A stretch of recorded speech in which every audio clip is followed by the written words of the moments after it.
ప్రియమైన స్నేహితులారా, ఈరోజు మనం బైబిల్ గ్రంథంలో చూసినట్లయితే ప్రభువు ఎజ్కేల్ గ్రంథంలో ఎండినటువంటి ఎముకలకు జీవాన్ని ఇస్తూ ఉన్నారు. మన ప్రభు ఎంత గొప్పవారంటే జీవం గల దేవుడు.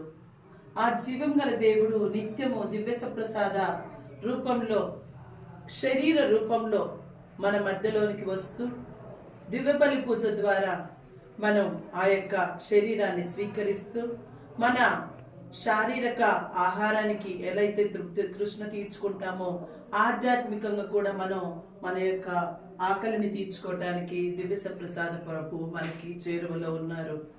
అయితే ఈరోజు మనం ఎండినటువంటి ఎముకలకు ప్రభు ఎలా జీవం ఇస్తారనేది ఆలోచించుదాము.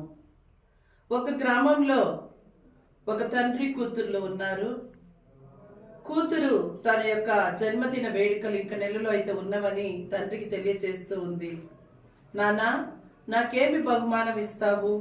నేను ఇంకా కొన్ని రోజుల్లో అయితే నా యొక్క జన్మదినాన్ని జరుపుకోబోతున్నాను, మరి నాకు మంచి బహుమానాన్ని ఇవ్వు అని చెప్పేసి అడుగుతుంది.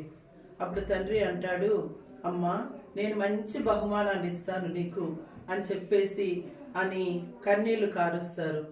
తర్వాత ఆ పాప అనారోగ్యం గురయ్యి ఆసుపత్రిని పాలవుతుంది. అప్పుడు డాక్టర్ గారు చెప్తారు, ఈ పాప ఇంకెక్కువ రోజులు బ్రతకదు, ఈమె యొక్క గుండె మొత్తం పాడైపోయిందని చెప్పి. అప్పుడు ఆ తండ్రి ఏం చేయాలో స్థితిలో బాధపడుతూ ఉంటే ఆ పాప ఏడుస్తూ ఉంది. నాన్న, నా యొక్క జన్మదిన వేడుకలు ఇంకా నువ్వు జరపవు కదా అని చెప్పేసి.